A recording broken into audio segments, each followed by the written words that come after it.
আসসালামু আলাইকুম, সবাইকে আমন্ত্রণ চ্যানেল এস সংবাদে। আপনাদের সঙ্গে আছি আমি শহীদুল ইসলাম সাগর। আর শুরুতে যথারীতি সংবাদ শিরোনাম। টাওয়ার হ্যামলেটস কাউন্সিলের কার্যক্রম তদারকিতে দূত পাঠানোর ঘোষণা দিলেন কমিউনিটি মিনিস্টার। কমিউনিটিতে মিশ্র প্রতিক্রিয়া। এবারে বিস্তারিত। আবারও আলোচনায় টাওয়ার হ্যামলেটস কাউন্সিলের নির্বাহী mayor Lutfur Rahman. Minister of housing, communities and local government tower Hamlets কাউন্সিলের কাজ তদারকির জন্য দূত পাঠানোর ঘোষণা দেওয়ার পর বিষয়টি কমিউনিটিতে ব্যাপক আলোচনার সূচনা করেছে। কাউন্সিল থেকে দেয়া এক বিবৃতিতে সরকারের সিদ্ধান্তকে স্বাগত জানানো হয়েছে। তবে কাউন্সিলের এক সাবেক স্পিকার বলেছেন, এতে করে ক্ষমতা কমবে নির্বাহী মেয়রের। বিস্তারিত জানাচ্ছেন মিল্টন রহমান, ক্যামেরায় ছিলেন রেজল করিম মৃধা। টাওয়ার হ্যামলেটস কাউন্সিলের কার্যক্রম তদারকি করতে চলতি বছরের ফেব্রুয়ারি মাসে সাবেক টরি সরকারের সংশ্লিষ্ট মন্ত্রণালয় পাঠায় বেস্ট ভ্যালু ইন্সপেক্টরস। ইন্সপেক্টরদের দেয়া পর্যবেক্ষণ রিপোর্টের ভিত্তিতে minister of housing, communities and local government McMahon Tower Hamlets কাউন্সিলের কার্যক্রম তদারকি আরও বাড়াতে এনভয় বা দূত পাঠাতে পারেন এমন ঘোষণা দেওয়ার পর বিষয়টি এখন টক অব দ্য কমিউনিটি।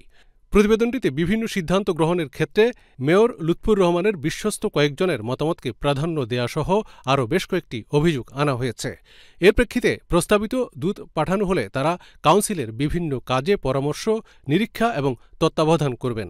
এ প্রসঙ্গে টাওয়ার হ্যামলেটস কাউন্সিল থেকে দেয়া বিবৃতিতে আনিত অভিযোগ সম্পর্কে কিছু উল্লেখ করা হয়নি, তবে তাতে সরকারের উদ্যোগকে স্বাগত জানিয়ে একসাথে কাজ করার ইচ্ছে পোষণ করা হয়েছে।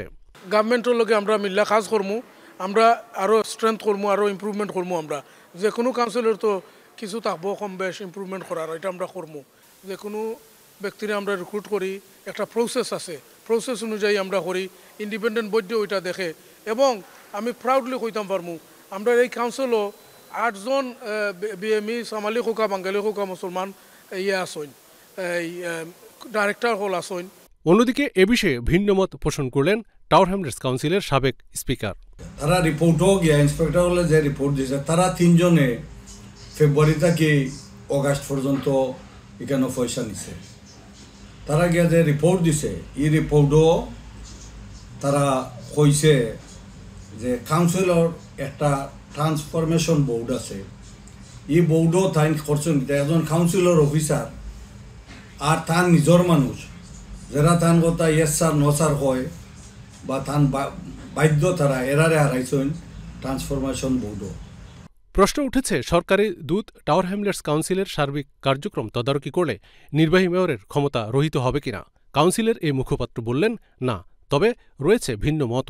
আমরা লাগি সব থেকে দুর্ভাগ্য হইল আজকু যে তেঙ্গইরা কমিশনার দিছে না এনবয় দিছে, ও এনবয় হলে ওভারসি করব। কোনো পাওয়ার সিজ করছে না আমরা মেয়র সাহেবর, কোনো কমিশনার আইসুন না, এটা একটা ইনভয় হয়। এটারে আপনারা বুঝতে হইব, এটা অন্যান্য কাউন্সিলগুলা ব্যাংক্রাফ্টর বাস্টর ইন্টারভেনশন করছে, কমিশনার আইছে এবং অনেক পাওয়ারও করছে, কিন্তু আমরা কোনো পাওয়ার নেন না, কোনো কমিশনার দেন না, তারা একজন এনভয় দিব। টাওয়ার হ্যামলেটস কাউন্সিলের আরেক মুখপাত্র দূত তদারকি করলে তাদের কাজের গতি আরও বাড়বে বলে দাবি করলেন।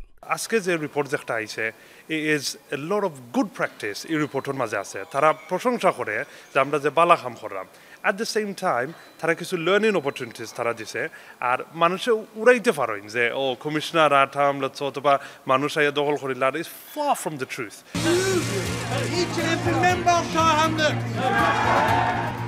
লুৎফুর রহমান 2010 সালে প্রথম নির্বাহী মেয়র নির্বাচিত হন।